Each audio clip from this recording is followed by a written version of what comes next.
Hey, what's up you guys, it's Dorothy and welcome back to my channel. In today's video, we're going to go into chapter 27 of Marked by PCcast and KristenCast. So let's get right into this video.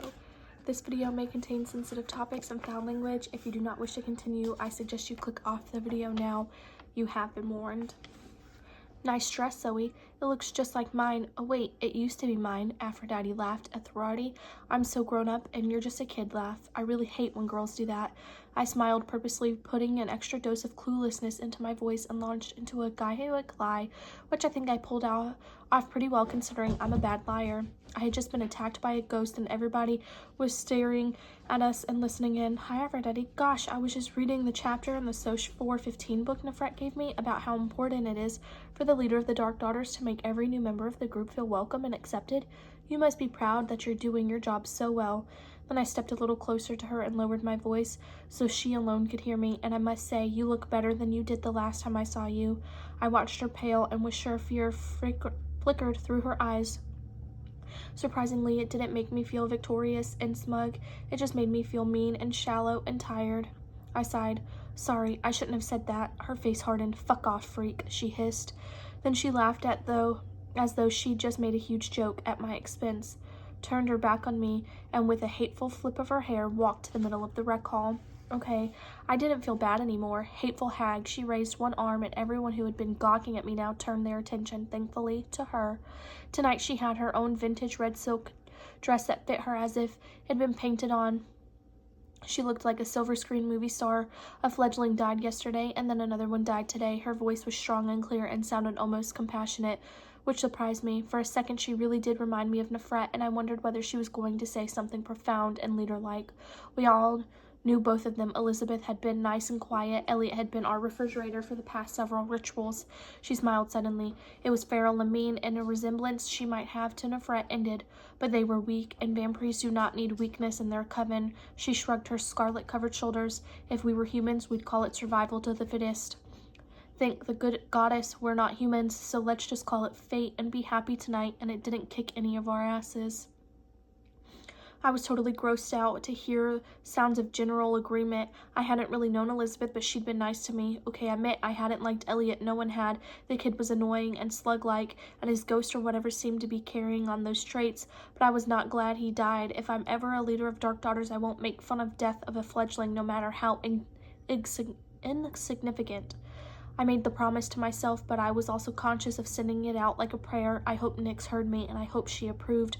But enough gloom and doom, Aphrodite was saying. It's shaman.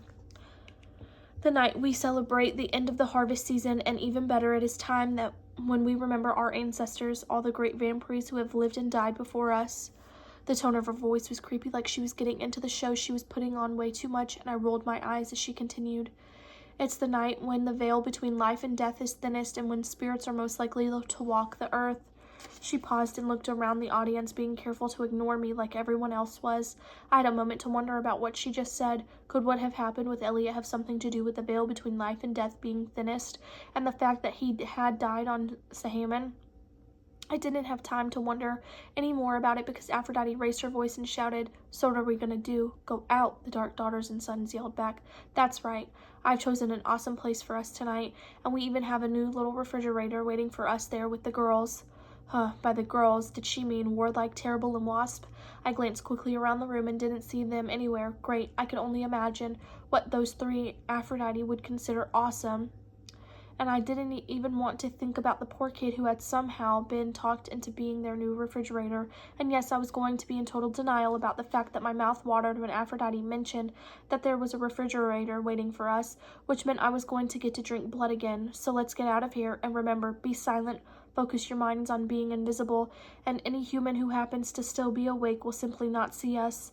Then she looked right at me, and may Nyx have mercy on anyone who gives us away, because we certainly won't. She smiled silkily back at the group. Follow me, Dark Daughters and Sons. In silent pairs and small groups, everyone followed Aphrodite out the back door of the rec hall. Naturally, they ignored me. I almost didn't follow them. I really didn't want to. I mean, I'd had enough excitement for one night. I should go back to the dorm and apologize to Stevie Ray. Then we could find the twins and Damien, and I could tell them about Elliot. I paused to consider whether my gut feeling was warning me against telling my friends, but it stayed silent. Okay, so I could tell them. That sounded like a better idea than following bitchy Aphrodite and a group of kids who couldn't stand me, but my intuition, which had been quiet when I thought about talking to my friends, suddenly reared up again. I had to go to the ritual. I sighed. Come on, Z, you don't want to miss the show, do you? Eric was standing by the back door looking like Superman with blue eyes smiling at me. Well, hell.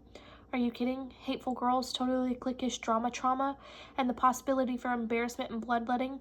What's not to love? I wouldn't miss a minute of it. Together, Eric and I followed the group out the door.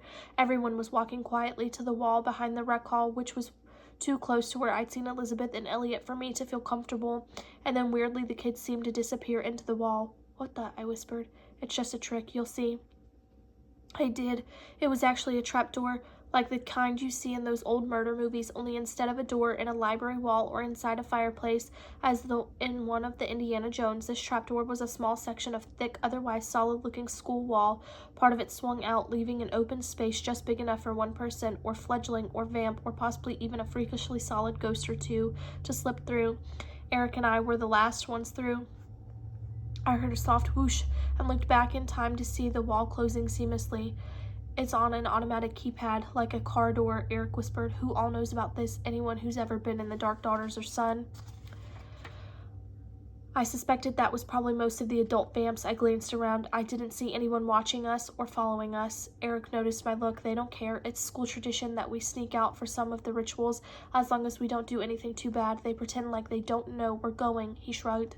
It works out okay, I guess. I'm going to leave it off right there. I will see you guys in part 2 of this chapter. Bye.